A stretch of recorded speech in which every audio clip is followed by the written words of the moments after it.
दोस्तों, अगर आप अपने जीवन में धन-हानि का सामना कर रहे हैं, परिवार में कलह का सामना कर रहे हैं, तो इसका एक छोटा-सा कारण है, वो है आपके नहाने की आदत।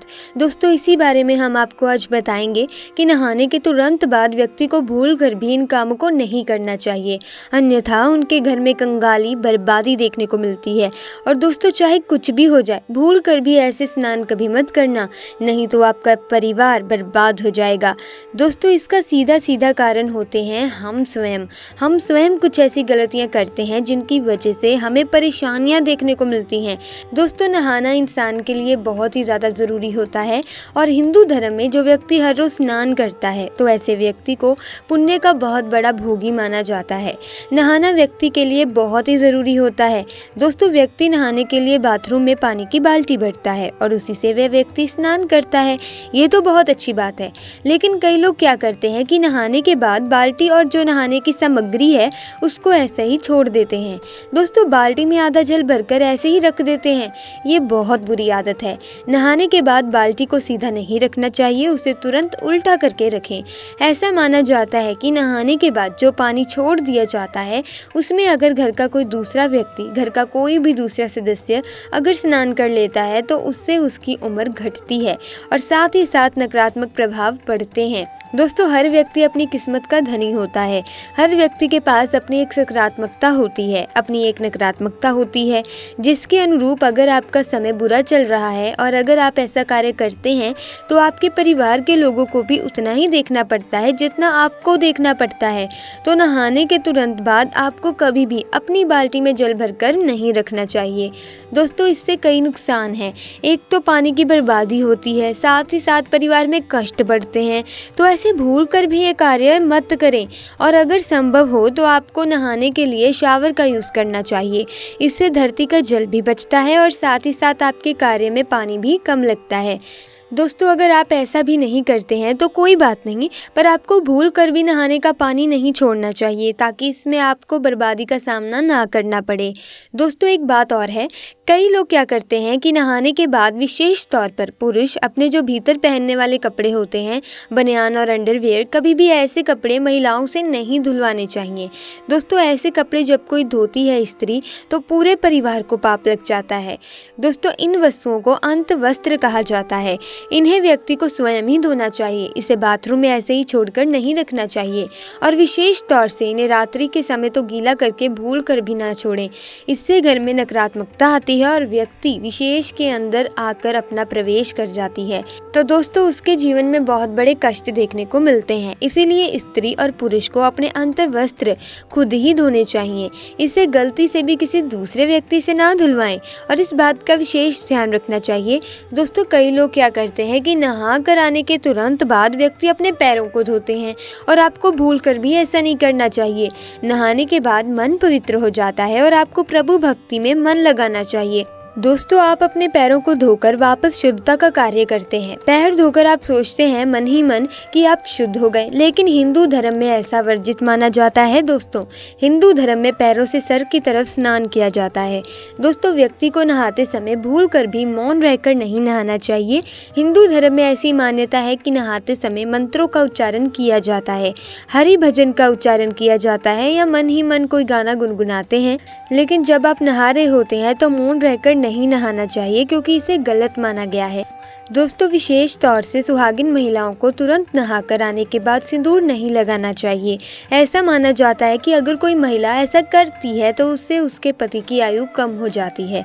लेकिन हाँ, सिंदूर तो नहाने के बाद ही लगाया जाता है, लेकिन जब आप नहा कर आएँ तब आपको ये ध्यान रखना चाहिए कि अगर आपके बाल गीले हैं तब ऐसे में आपको बालों में सिंदूर नहीं लगाना चाहिए, क्योंकि ऐसा करने से सिंदूर का अपमान होता है और इसके साथ ही आपके ऊपर नकारात्मक प्रभाव आते हैं तथा नकारात्मक विचार आ जाते हैं। तो ऐसे में आपको इसे लगाने से बचना चाहिए। लेकिन याद रहे, जब आपके बाल सूख जाए तब तो आप सिंदूर अवश्य ही लगा लें।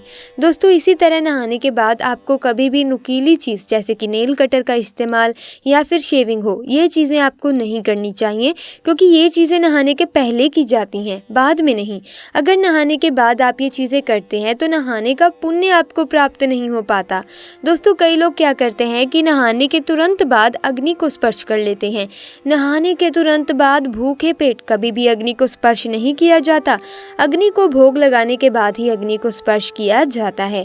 तो जब भी महिलाएं और पुरुष चाहें, कोई भी हो, नहाने के तुरंत बाद आप चूल्हे को ना छुएं। दोस्तों, ग्रामीण इलाके में जो रहते हैं, गांव में जो रहते हैं, वो इस बात को बखूबी जानते हैं। तो आपको क्या करना है कि कुछ भी एक दाना या आप फ्रूट भी खा सकते हैं, उसको खाकर उसके बाद आपको अग्निदेव को हाथ जोड़ने के बाद माता अन्नपूर्णा से प्रार्थना करने के बाद आप अग्नि को छू सकते हैं, ताकि आपके घर और परिवार के लिए सदैव कार्य मंगलमय हो। तो आपको नहाने के तुरंत बाद उन्हीं को छूना चाहिए। दोस्तों, कई महिलाएं क्या करती हैं कि नहाने के तुरंत बाद श्रृंगार आदि कार्य करती हैं। हिंदू शास्त्रों के अंदर इसे वर्जित माना गया है। आप कहेंगे कि श्रृंगार तो नहाने के बाद ही किया जाता है, तो आपकी बात बिल्कुल सही है दोस्तों, लेकिन नहाने के तुरंत बाद आपको सबसे पहले अपने बालों को सुखाना चाहिए। इसी के साथ अगर आपके बाल खुले हैं तो आपको पहले इनको बांध लेना चाहिए। ऐसा माना जाता है कि खुले बालों में नकारात्मक शक्तियाँ बहुत ही जल्दी प्रवेश कर जाती हैं, और गीले बालों के साथ ही नहीं बल्कि आपको गीले बालों को सुखाकर ही आपको अपने आगे के कार्य करने चाहिए। तो अगर आपके बाल गीले हैं तब आपको कभी भी श्रृंगार कार्य नहीं करना चाहिए, ताकि दोस्तों आपको उसका पुण्य प्राप्त हो, ना कि उसका नुकसान देखने को मिल जाए। दोस्तों, कई लोग क्या करते हैं कि नदी स्नान करते हैं, तो आपको ये ज़रूर ध्यान रखना चाहिए कि जब भी आप नदी स्नान करें तब नदी का स्नान करने से पहले सबसे पहले आपको अपने हाथों से, आप जब नदी के अंदर प्रवेश करें तब आपको नदी माता को प्रणाम और साथ ही अपनी अच्छे स्वास्थ्य की कामना के साथ ही आपको नदी में प्रवेश करना चाहिए। जब आपका स्नान पूरा हो जाए तब आपको ध्यान रखना चाहिए कि जल की कुछ बूंदें आपको भगवान सूर्य देव को अवश्य अर्पित करनी चाहिए, और अगर आप ऐसा नहीं करते तो आपको नदी स्नान का पुण्य फल प्राप्त नहीं होता।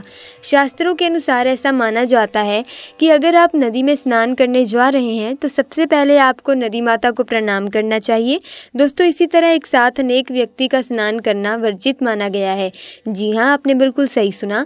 नदी स्नान स्थल पर स्नान करना बहुत ही शुभ माना जाता है।